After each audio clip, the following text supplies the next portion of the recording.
The alarm rings. Your hand reaches out, finding the snooze button with practiced precision. Just 5 more minutes. You tell yourself. Those 5 minutes become 10, then 20, then an hour. Another morning slips away, forever lost to the comfortable embrace of your warm bed. And with it, a piece of your potential fades. How many mornings like this add up to a life of regret? You see, while you're hitting that snooze button, someone else isn't. Someone else is rising, stretching their limbs against the resistance of sleep, and stepping into the arena of life, ready to claim the day as their own. The difference between them and you isn't talent. It isn't luck. It isn't privilege or circumstance. The difference is a decision made in that critical moment between consciousness and comfort. That decision, my friends, shapes not just your morning, but your entire existence. The alternative begins with understanding the true nature of morning laziness. When you feel that overwhelming desire to stay in bed, what's really happening in your body and mind? Research shows that this feeling isn't actually physical fatigue. Most of the time, it's psychological resistance. Your brain's attempt to avoid the discomfort of transition and the uncertainty of the day ahead. Your brain, in its primitive wisdom, equates the known comfort of your bed with safety and the unknown challenges of the day with potential danger. This is not a character flaw. This is your brain doing exactly what it evolved to do: conserve energy and avoid perceived threats. The problem isn't with your brain's programming.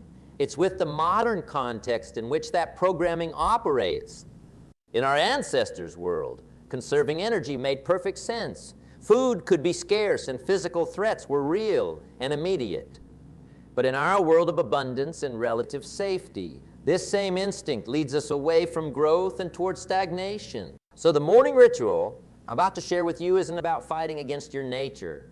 It's about working with your nature in a new way, respecting its wisdom while redirecting its focus. Here it is in its beautiful simplicity.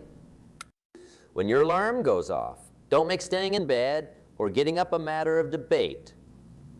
Don't engage with the question at all. Instead, immediately count 5, 4, 3, 2, 1, and physically move your body. Swing your feet to the floor. Stand up. Take one step, then another. This isn't just a cute trick. This is neuroscience in action. By counting down, you're interrupting the habitual thought patterns that lead to the snooze button. You're creating a pattern interrupt that bypasses your brain's resistance. And by physically moving, you're sending powerful signals throughout your nervous system that it's time to engage with the world.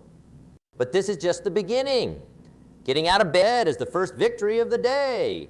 But what you do in the next 15 minutes will determine whether that victory leads to lasting change or becomes just another false start. Once you're on your feet, you must immediately engage in what I call a power priming sequence. This isn't complicated, but it must be done with intention and presence. It consists of 3 simple components. First, hydration. Your body has been without water for the entire night. Before you reach for coffee or breakfast, drink a full glass of water.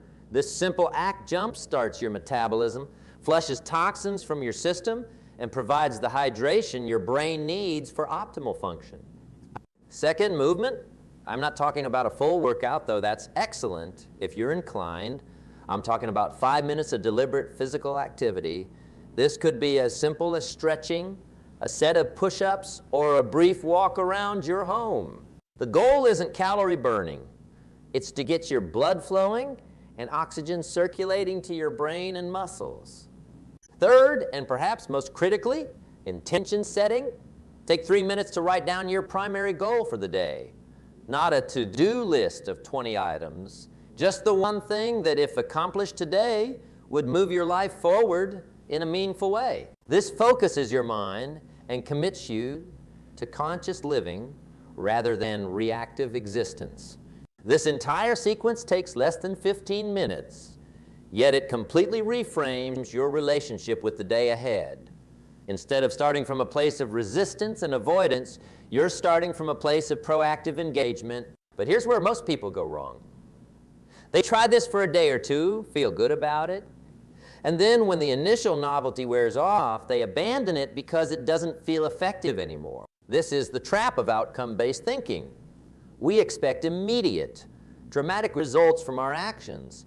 And when those results aren't immediately apparent, we conclude that the action itself is flawed. True transformation doesn't work this way. True transformation happens through the compound effect of small, consistent actions taken over time. Each morning that you follow this ritual, you're not just affecting that single day.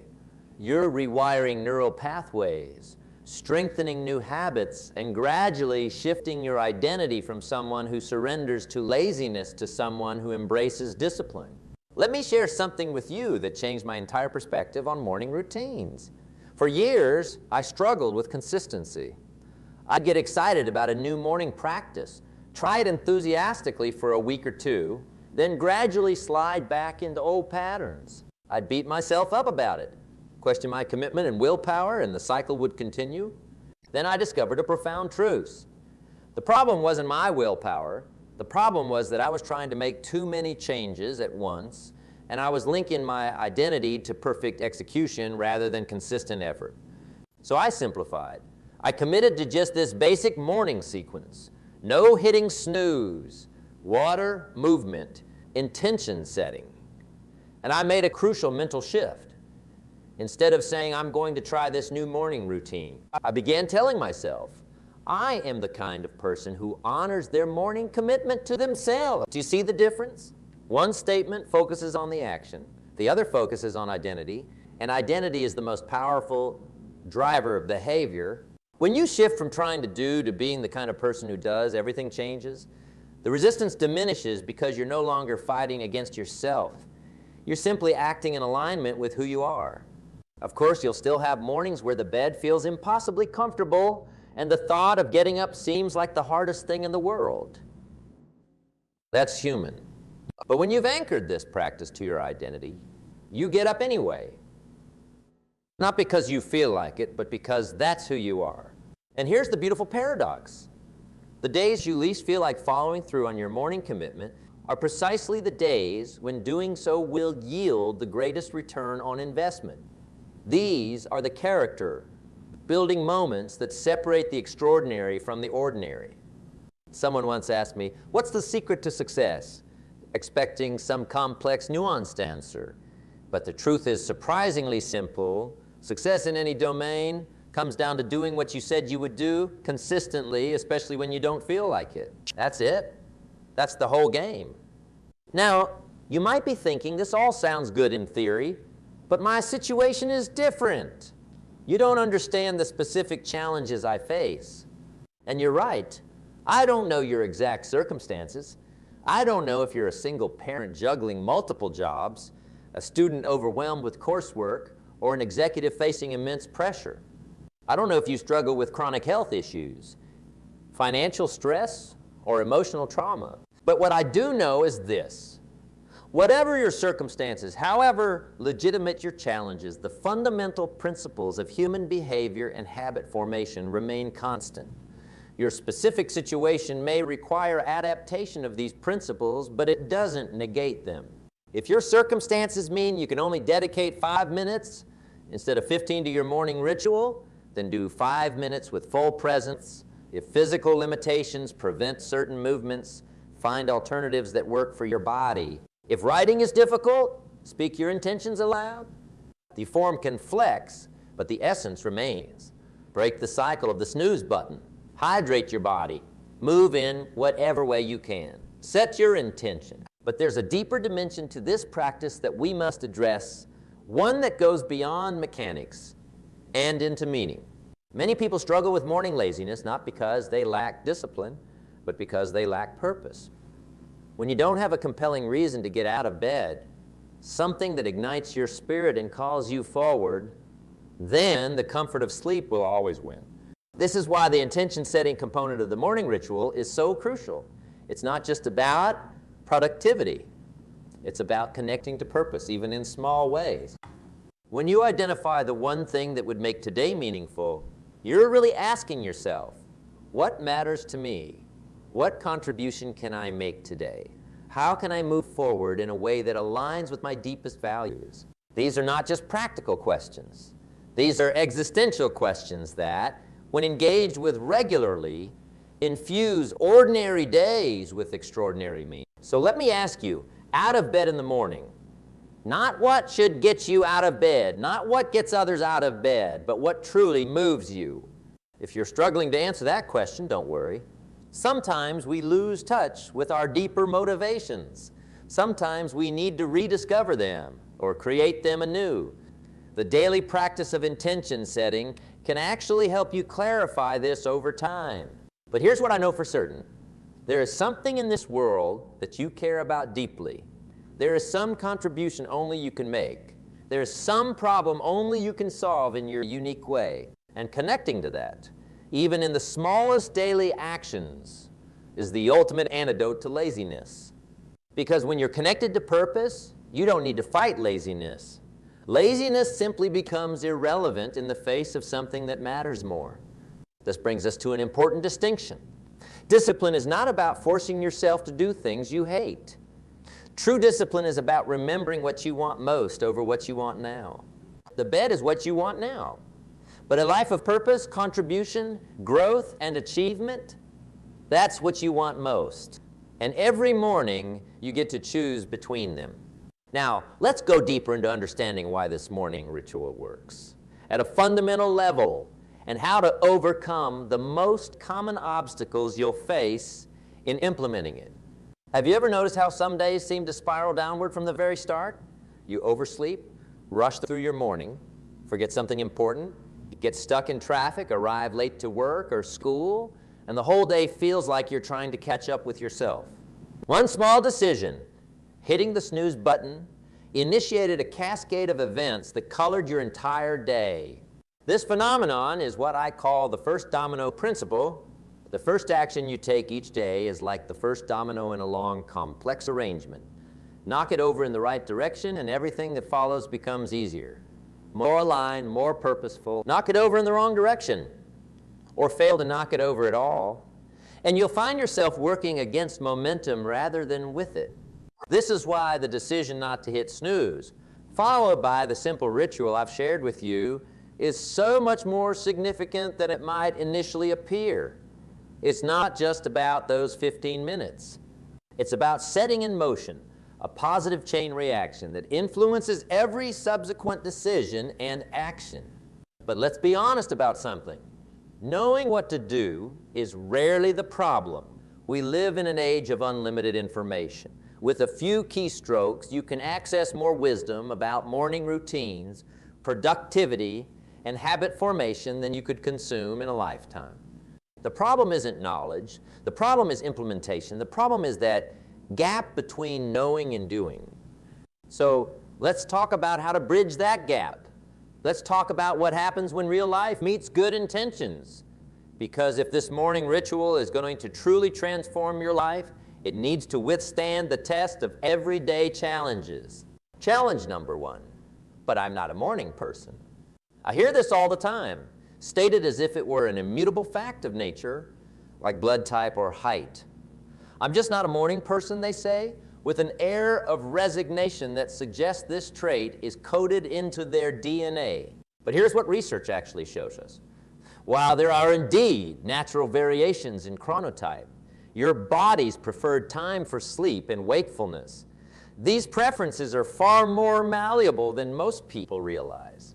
More importantly, even true night owls can train themselves to function effectively in the morning through consistent practice.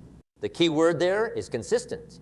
You can't expect to change a lifetime of sleep patterns in a day or even a week. Your body's circadian rhythm requires time to adjust. This is why the commitment to this morning ritual must be seen as a long-term investment, not a quick fix. If you're currently staying up until 2 in the morning and struggling to wake up before 10, don't try to suddenly shift to a 5 a.m. wake-up call. That's setting yourself up for failure. Instead, gradually adjust your sleep schedule by 15-30 minutes earlier every few days. Match this with an equally important commitment to going to bed earlier. Quality sleep is not the enemy of productivity. It's a prerequisite. The goal isn't to sleep less. It's to sleep well and wake with purpose. Challenge number 2. But some days I really do need more sleep. This is valid. Sleep is essential, and there will be days when your body legitimately needs more rest. The key is developing the discernment to know when you're truly in need of additional sleep versus when you're just surrendering to the comfort trap. Here's a simple way to develop this discernment. When the alarm goes off and you feel the urge to hit snooze, ask yourself this question: is my body genuinely exhausted, or is my mind simply resistant to the discomfort of transition? Physical exhaustion feels different from psychological resistance. One is a bodily need. The other is a mental habit. Learning to distinguish between them is crucial.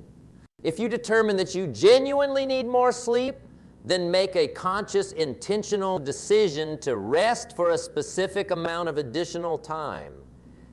Don't just hit snooze repeatedly in a semi-conscious state. Set a new alarm. Say to yourself, I am choosing to sleep for 30 more minutes because my body needs it, and then up when that alarm sounds. The difference may seem subtle, but it's profound. One approach puts you in control.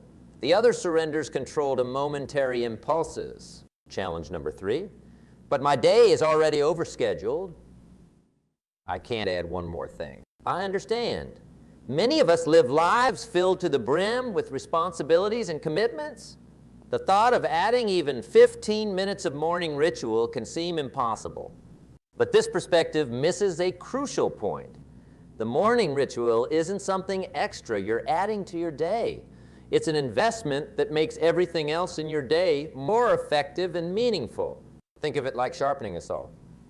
If you need to cut down 20 trees, taking 5 minutes to sharpen your saw isn't one more thing to do. It's the very thing that makes the primary task possible and efficient. Still, I recognize the practical time constraints are real. So let me offer this. Start with just 5 minutes. Not 15, not 10, just 5. Anyone can find 5 minutes, even on the busiest morning. If you need to set your alarm just 5 minutes earlier, do that. In those 5 minutes, perform a condensed version of the ritual. Drink water. Move your body, even if it's just for 60 seconds. Set your intention for the day, even if it's just writing one sentence. Remember, the power of this practice comes not from its duration, but from its consistency and presence. 5 minutes of fully engaged ritual is infinitely more valuable than 15 minutes of distracted, half-hearted effort. And here's what typically happens. Once you experience the benefits of those 5 minutes, you naturally begin to find ways to extend the practice. You go to bed a little earlier. You streamline your morning routine. You eliminate time-wasting habits like immediately checking social media.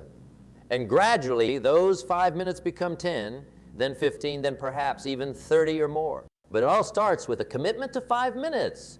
Can you give yourself that gift? Challenge number 4. I've tried morning routines before and they never stick. Past failures can be heavy baggage. Each time we try to implement a positive change and don't follow through. We're not just failing at that specific attempt. We're reinforcing a story about ourselves, a story that says, I'm the kind of person who doesn't stick with things. Over time, this story becomes so familiar that we stop questioning it. We accept it as truth, rather than recognizing it as a narrative we've constructed based on limited evidence. The first step to overcoming this challenge is to examine that narrative critically. Have you really tried and failed at every habit you've ever attempted? Or have there been things in your life, perhaps related to work, relationships, or personal interests, where you've shown remarkable consistency? Most people, when they look closely, discover that they're actually quite disciplined in certain areas of life. The key is to understand what makes those areas different, what motivates that consistency, and then apply those same principles to your morning ritual. The second step is to recognize that past attempts at morning routines may have failed not because of some inherent flaw in you, but because of flaws in your approach. Perhaps you tried to change too much at once. Perhaps you didn't have clear, compelling reasons for the changes. Perhaps you didn't build in systems of accountability or ways to track your progress. This time will be different because your approach is different. You're starting smaller. You're connecting the practice to deeper meaning. You're understanding the psychological dynamics at play. And most importantly, you're shifting your focus from the action itself to the identity you're building through consistent action. Challenge number 5. But some mornings, motivation is simply nowhere to be found. Yes, this will happen. You will have mornings, perhaps many of them, where the last thing you feel like doing is getting out of bed, drinking water, moving your body, and setting intentions. You'll have mornings where even the thought of your morning ritual feels exhausting. These mornings are not failures of the system. These mornings are precisely why the system exists. Remember what we established earlier. Motivation doesn't precede action. It follows it. Waiting to feel motivated before acting is like waiting to feel full before eating. It fundamentally misunderstands the relationship between feeling and action. On the mornings when motivation is absent, rely on your commitment instead. This is why we established the countdown method 5, 4, 3, 2, 1 as a way to bypass the need for motivation. You don't need to feel like getting up. You just need to count down and move your body. Just think of it this way. The version of you that set the alarm last night made a promise to the version of you that wakes up this morning. Will you honor that promise even when it's difficult, especially when it's difficult? This is the essence of integrity. Doing what you said you would do, regardless of how you feel in the moment.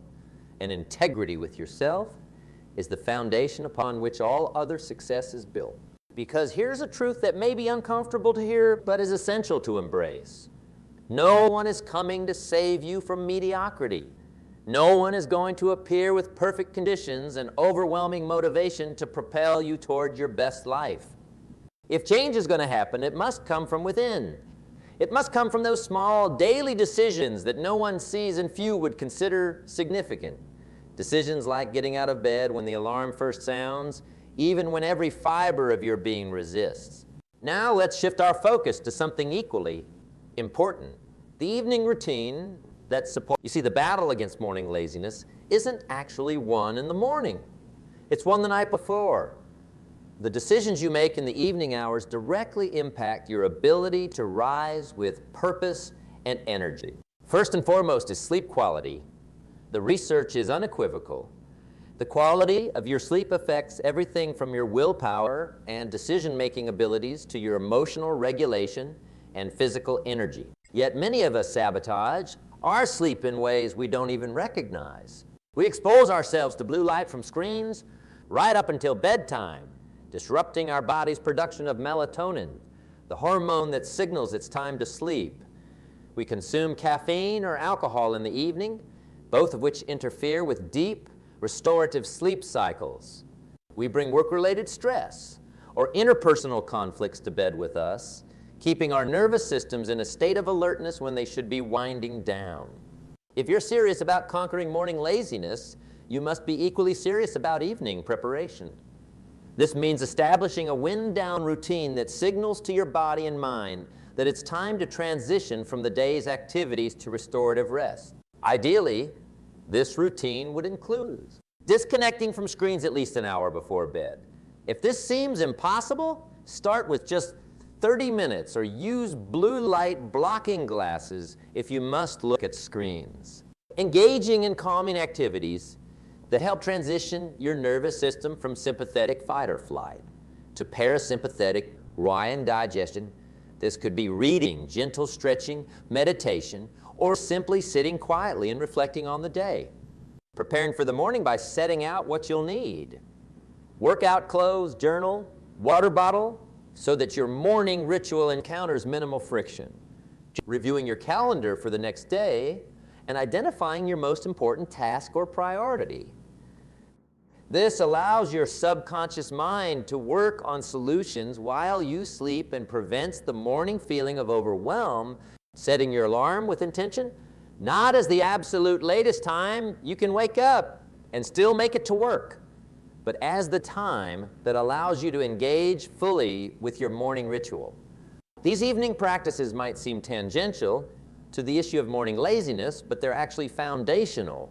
They create the conditions that make your morning choice possible and sustainable. Remember, willpower is a finite resource that depletes throughout the day. By evening, your reserves are at their lowest. This is why it's crucial to use environmental design and habit stacking rather than relying on willpower alone. Environmental design means structuring your physical space to support your intentions.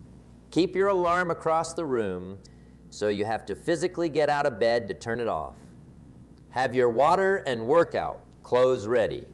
Make the path of least resistance align with your goals rather than work against them. Habit stacking means attaching new habits to existing ones, creating a natural flow from one positive behavior to the next. If you already brush your teeth every night, an established habit, stack your evening reflection or next day planning immediately after this habitual action.